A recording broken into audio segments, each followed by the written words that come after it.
हैं। तो आज ऐसे ही एक हम ऐसा टॉपिक लेकर आए हैं, एक ऐसा वाक्य लेकर आए हैं जो आपको समझना बहुत ज़रूरी है, जिसके बारे में आप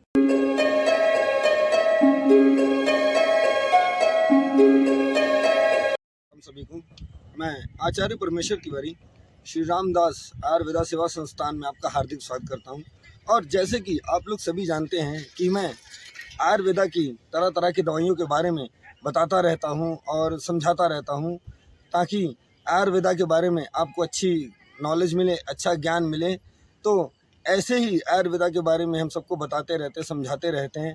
तो आज ऐसे ही एक हम ऐसा टॉपिक लेकर आए हैं, एक ऐसा वाक्य लेकर आए हैं जो आपको समझना बहुत ज़रूरी है, जिसके बारे में आपको अध्ययन होना बहुत ज़रूरी है और आप उसको बारीकी से जानें, क्योंकि ऐसी ही बहुत सी बातें हम बताते रहते हैं, लेकर आते रहते हैं, ताकि आप सतर्क रहें और सावधान रहें ऐसी चीज़ों से, ताकि भविष्य में आपके साथ कोई ऐसी घटना ना हो। तो ऐसा ही एक वाक्य आज हम आपको बताने वाले हैं कि महज एक लड़का होता है जिसकी उम्र महज 26 से 27 साल होती है। एक रात अचानक उसको पथरी का दर्द उठता है और पथरी का दर्द उठते ही असहाय दर्द उठता है, जो दर्द वो बर्दाश्त नहीं कर पाता है। इसके बाद वो किसी क्लिनिक पे जाता है और वहाँ से एलोपैथिक की दवाई लेता है। एलोपैथिक दवाई लेने के बाद भी उसको आराम नहीं होता, दर्द असहाय बढ़ता ही रहता है।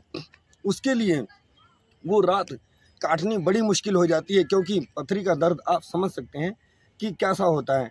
उसके लिए वो रात काटनी मुश्किल हो जाती हैं। चलो रात किसी तरह करती हैं, फिर सुबह जैसे ही 5 बजते हैं वो फ़ोन करता है एक अपने दोस्त को। जब वो दोस्त उसके पास आता है तो वो दोनों हॉस्पिटल जाते हैं। तो हॉस्पिटल जब वो जाते हैं तो वहाँ आखिरकार फाइलें दिखाते हैं कि उनको कहाँ से क्या दर्द शुरू हुआ, सारी प्रक्रिया होती है, कार्ड वगैरह जमा हो जाते हैं, फाइलें बन जाती हैं, एडमिशन्स हो जाता है। असली कहानी शुरू होती है फिर वहाँ से। जब एडमिशन्स उसका हो जाता है, फिर शुरू होती है अल्ट्रासाउंड की प्रक्रिया। फिर जब अल्ट्रासाउंड की प्रक्रिया शुरू होती है, अल्ट्रासाउंड उसको थिएटर में लेके जाया जाता है। उसके बाद सारी कागजी कार्रवाई पूरी हो जाती है। जब सारी कागज़ाई पूरी हो जाती है, फिर उसको वार्ड में लेकर जाया जाता है। तो एक तरफ से जब वार्ड में लेके जाया जाता है, मेडिसिन प्रक्रिया जब चलती है, उसके बाद एक संतुष्टि हो जाती है कि चलिए आज काम हो जाएगा, क्योंकि डॉक्टर्स फाइल पे कह देते हैं कि 24 घंटे बाद आपका नंबर आएगा और आपका ऑपरेशन हो जाएगा। तो सबके मन में एक स्थिरता बैठ जाती है, क्योंकि परिवार के लोग भी पहुंच जाते हैं, सब हाल चाल लेते हैं। तो उसके बाद जब सारी प्रक्रिया शुरू हो जाती है, जब परिवार वाले भी सब हाल चाल लेते हैं, उसके बाद रात को जिस लड़के के साथ वो गया होता है, वो लड़का वापस घर चले आता है। उसके बाद जब सुबह वो फ़ोन करता है तो वो हाल चाल लेता है, तब वो बताता है कि आखिर अब कैसा है। तो वो कहता है कि डॉक्टर साहब ये कह रहे हैं कि आपके एक साइड का स्टोन निकाल दिया जाएगा और दूसरे साइड का स्टोन 1 महीने बाद निकाला जाएगा। आपके बाथरूम के रास्ते पाइप की नली लगा दी जाएगी और उसी बाथरूम के रास्ते से आपका स्टोन निकाला जाएगा। फिर लड़का ये सबको तैयार नहीं होता है, क्योंकि ये प्रक्रिया बहुत लंबी होती है, और वो अपनी छुट्टी कराने के लिए ज़िद करने लगता है। जब वो अपनी छुट्टी कराने के लिए ज़िद करने लगता है, तो डॉक्टर उसको तरह तरह की बातें समझाते हैं कि आपको कोई दिक्कत नहीं होगी, आप समझिए, आप करवाइए। फिर भी वो लड़का नहीं मानता, कहता नहीं, मैं बाद में करवा लूँगा, मैं कहीं और से दिखा लूँगा। उसको फ़ोर्स करते रहते हैं, उसको बताते रहते हैं कि नहीं, आपको कोई दिक्कत नहीं होगी। उसके बाद भी वो नहीं मानता है। प्रक्रिया काफ़ी लंबे स्तर तक चलती रहती है। जब वो काफ़ी लंबे स्तर तक चलती रहती है, बहुत ही बातें होती हैं। उसके बाद तकरीबन शाम का 5:30 बजे का समय होता है और उसको छुट्टी मिल जाती है।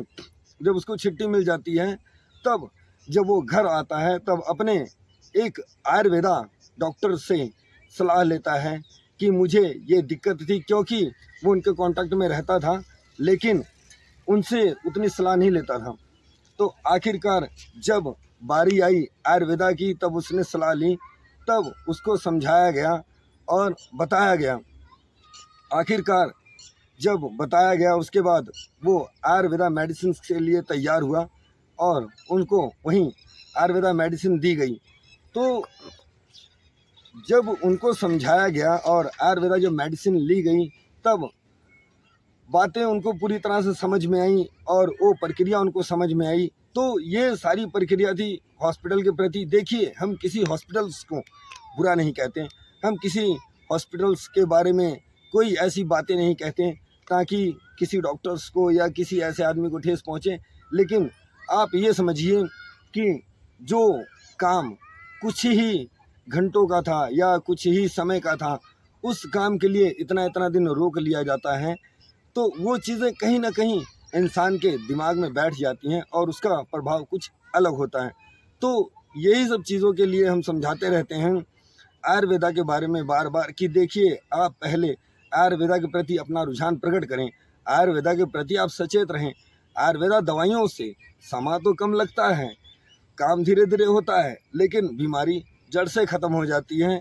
हॉस्पिटल जो होते हैं आपकी इमरजेंसी सुविधा के लिए होते हैं, ऐसी सुविधा के लिए जो तत्काल दी जा सके जिससे कि रिलीफ मिल जाता है। उसके बाद भी आप पूरा पक्का सहारा ना बने, क्योंकि जो एलोपैथिक दवाइयाँ होती हैं एक मर्ज़ तो ठीक करती हैं, लेकिन कई ऐसे मर्ज़ हैं जिनको दोबारा उजागर कर देते हैं और उसके बारे में आपको भनक तक नहीं होती, आपको पता तक नहीं लगता है। और आयुर्वेदा जो दवाइयाँ हैं वो आपके उस सिस्टम को सुधारती हैं और आपके बीमारी को ख़त्म करती हैं, आपके शरीर को तंदुरुस्त भी करती हैं। तो यही सब बातें बताने के लिए आज हम आपके सामने फिर उपस्थित हुए थे और भी आयुर्वेदा की ऐसी दवाइयों के बारे में, टॉपिक के बारे में आपको समझाते रहेंगे।